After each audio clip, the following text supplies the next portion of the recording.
Hi, welcome back to Shawnee Hill's Workshop, and today we're going to be working on the LX470 again. When I was replacing the shock, I realized that my bearing was going out, so I wasn't able to replace them that day, but I ordered the parts and now we're going to be able to replace them. The good news is I already had the brake pads and rotors, so we're going to pull the hub off anyway, so now we just had to wait on getting the bearings so I could put those in while we're doing the job. I'm going to start off by taking this wheel off and then we'll get to it.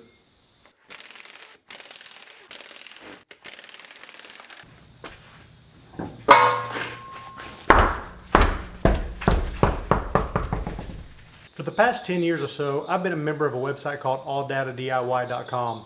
Now, AllData is a software that a lot of mechanics use to pull down all the labor rates, the detailed step-by-step instructions of how to do jobs for all different vehicles. While AllDataDIY is aimed at the average guy like me who just has one or two cars that he works on a regular basis.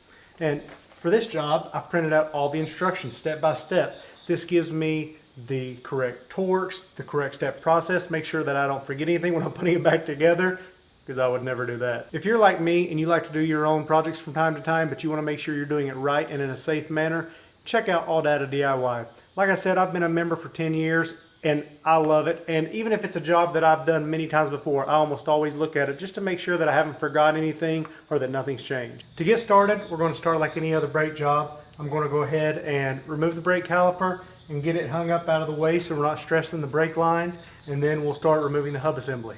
There are only two 17mm bolts holding on the caliper, one at the top and then one at the bottom. You might need a breaker bar to get these loose because they're pretty tight.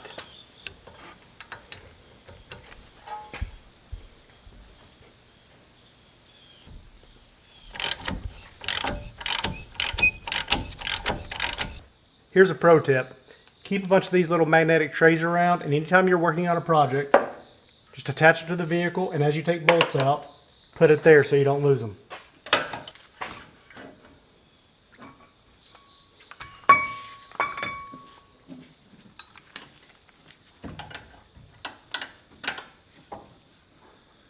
The hub has a dust flange right here, so using a hammer and a screwdriver, I'm going to try to pop this off, trying to be gentle enough to where we don't damage it.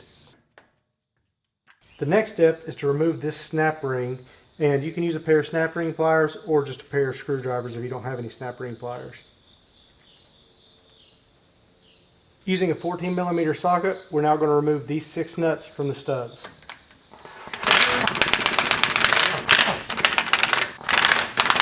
Once you've loosened these nuts, you're going to want to keep them just on the stud, and you'll notice there is a flat washer behind each one of them, but there's also a tapered washer. I'm not sure exactly what it's called, but it basically centers this hub on the studs.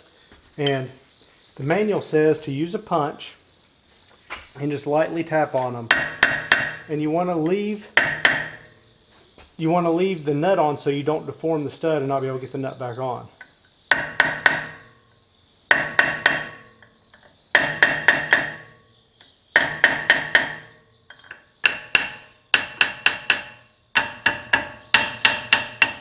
You can also tap around the housing. You just want to be careful not to hit it so hard that you're going to deform anything.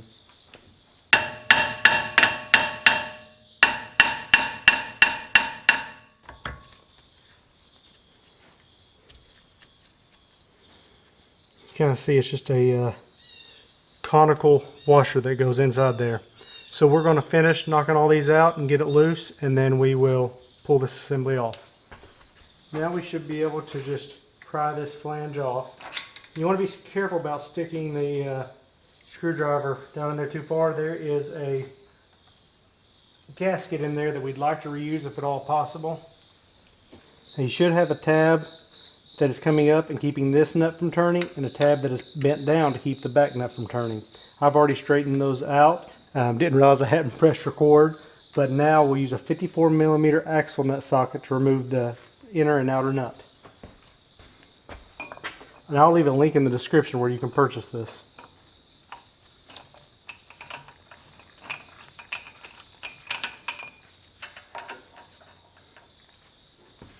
You should have a nut, and then this little I don't know, castle washer is probably what I would call it.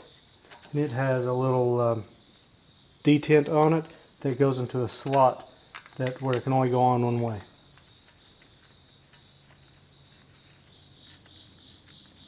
Now I have a new rear seal that I'm going to be putting on, but there's a trick if you're wanting to try to reuse that rear seal. You just, before you pull it all the way off, you'll put this nut back on the axle shaft. Just thread it in until all the threads are engaging so you don't strip out any threads. And then in one swift motion, grab the rotor and pull it towards you. And it'll pull out that bearing with the rear seal. Here's the rotor hub assembly, front and the rear. Then we'll have to take this over to the vise and remove the rotor and install the new rotor. And now I'm going to put the rotor in my vise here and clamp it down so I can remove the bolts that hold the hub to the rotor. Using a 17mm socket, I'm going to remove each one of the bolts that's holding the rotor to the hub.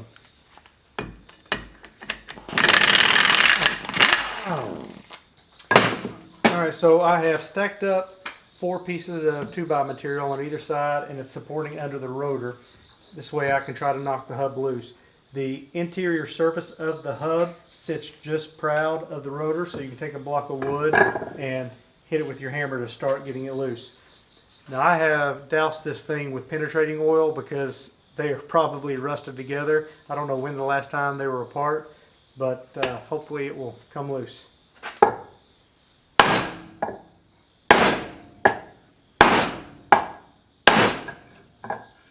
Alright, it has started to move. I've got a gap on this side about a 1/16 where it's tight over here. So I'm going to try to get it all the way down. I'm going to put the rotor back in the vise now and try to use a pry bar to get the hub away from the rotor. So these faces right here were tied up against the rotor here, and so we just need to keep prying and trying to get this further apart.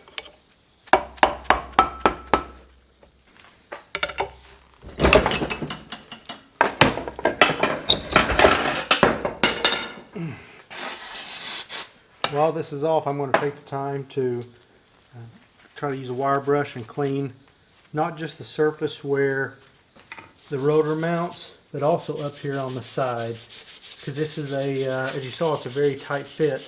Just don't want all that grime and stuff getting pushed down there when we put it back together. It's a good time also just to feel over top of these flat spots and make sure there's no burrs or anything sticking up that might grab it.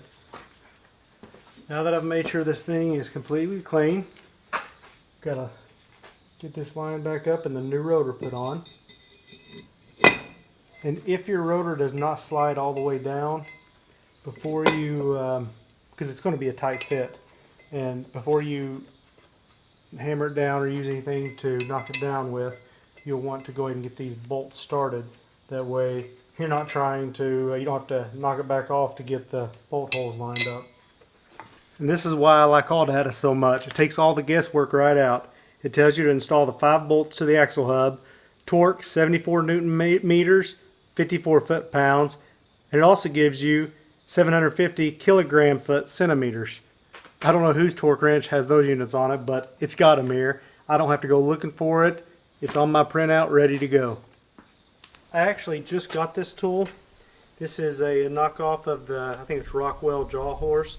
It's from Harbor Freight. My wife and kids got it for me for my birthday, so this will be the first time using it.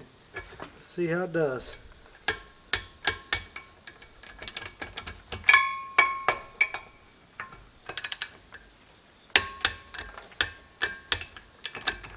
I have to say that's a pretty handy tool right there. The wide stance, it really lets you be able to, get some leverage when you're torquing down. I'm pretty happy with that. I have to keep that in my mind to use in the future. Alright, I skipped an important step earlier. It's not that big of a deal, just I wish I would have done it while I had my old rotor on. I don't like beating on this assembly with a new rotor. But we've got the old races that are still in there that we need to knock out. I'm using this brass bar, and I'm just going to slowly go around and beat this race out. Here we go. Both are out. So now I'm going to clean everything up.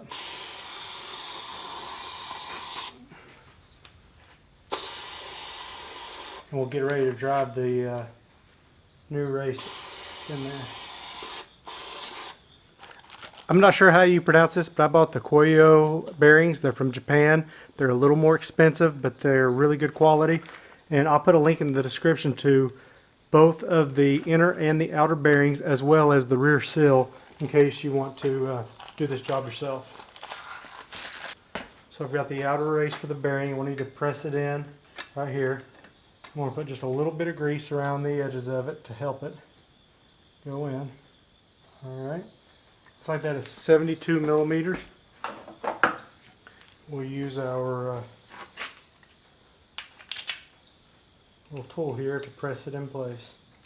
I'll put a link to the description of a little kit that comes with these little presses to press the bearing in. Use that with a hand.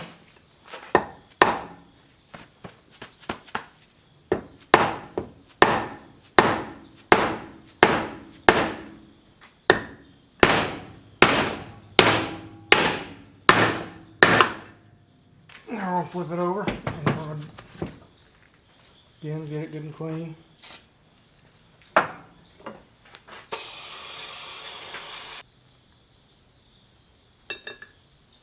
going to use the old bearing to try to drive this.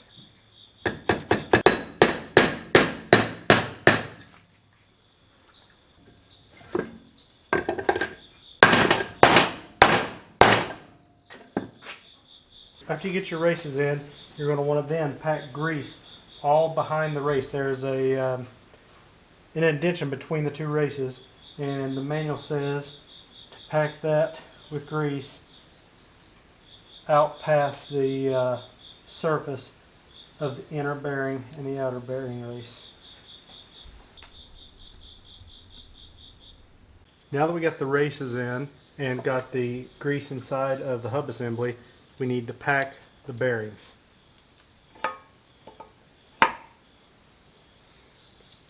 Basically, I put a big glob of grease in the palm of my hand, and then you take the bearing and just start pressing it down on the grease. And then you'll get to the point to where the grease will start coming out the top. You see, let me see if you can see it or not. You see right there, the grease is starting to come out the top of the bearings. You just keep doing it, then you just start moving around, and you do it all the way around until the grease is coming up to the top all the way around.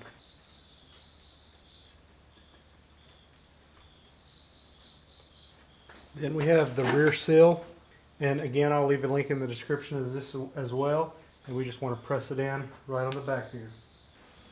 I'll put a little grease all the way around the lip here just to make it easier to put in. And again, since I don't have the correct punch, I'm going to have to use the old bearing race to drive this in. This is not the ideal thing to be doing, but it's what I've got, and sometimes you just got to work with what you've got.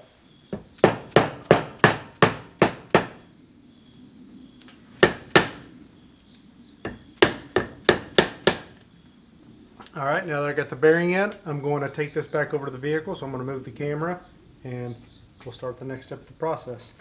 So it's time to put the hub assembly back on the spindle. I've already got the outer bearing greased and ready to go, so we're going to stick the hub assembly on and then stick the outer bearing in. We don't want to let that assembly rest down on the spindle.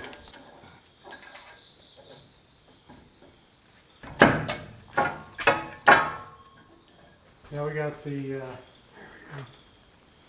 first little flat washer, inner spindle nut. Now we're going to adjust the preload. Now the manual says to first torque it to 43 pounds. Alright. And then it says to manually spin it. So we're just going to spin it a few times Get all that grease spread around really good. Then it says to loosen it.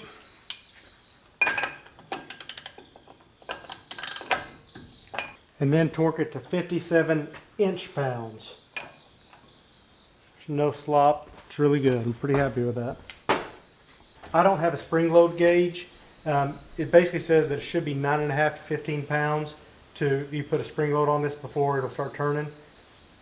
I don't have one, but I've installed a lot of hubs, a lot of bearings. This feels good to me. You want to bend one tab back and one tab forward. Put the flange on. If you have a new gasket, you want to put your new gasket on. My gasket came off in good shape, so I'm going to reuse it. We're going to go through and put the little cones on each one of these. And we'll put the flat washers on and the nut. I'm going to snug all these down with a 14mm socket, and then we'll switch to the torque wrench. It's 24 foot-pounds. And you're going to want to use your snap ring pliers to reinstall the snap ring. We'll hammer on the grease cap. Now at this state, this thing is a greasy mess. We've got everything you can imagine, from the grease and the oils from our hands, and then the actual MP grease and things that we've used. So it's very important we use some brake cleaner and clean all this off before we go any further. We don't want any of this grease getting on our brand new brake pads. To replace the pads in the caliper, there's this pin, or this little spring clip on each side, and that holds these pins. And once you get that spring clip out, you can pull these pins through.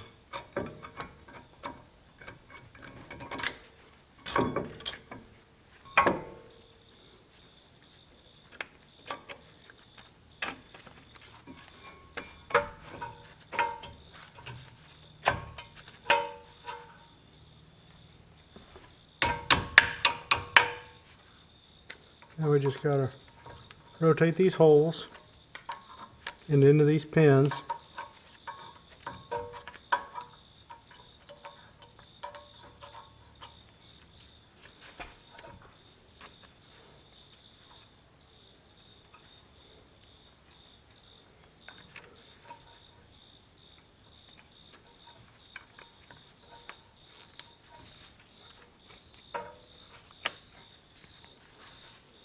There we go.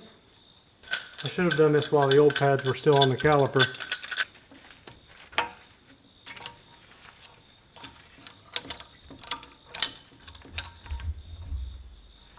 Using our 17mm socket, we'll attach those back.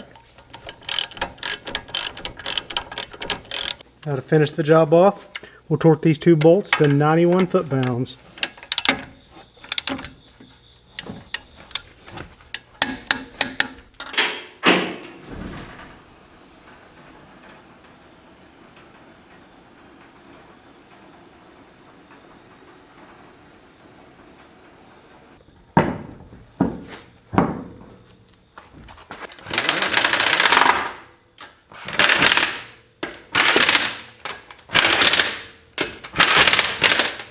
And the last step is to torque your lug nuts to 97 foot-pounds. That is a job that is not fun in the heat of the summer, and I've still got the other side to do. Now if you saw something that either I didn't do right or there's an easier way, please put it in the comments below. That way it can help people out that are watching this. If you like this video, give it a thumbs up. If you don't like this video, give it a thumbs down. But please tell me why you didn't like it so I can try to make them better in the future. Also, I'll put a link to all the specialty tools and all the parts that I used in this, so if you need it or don't know what you need, you can get to it. They are affiliate links. I earn a small commission from them, but it doesn't cost you anything extra. I'll also put a link to my Facebook page and my Instagram. Thanks for watching, and we'll see you next time.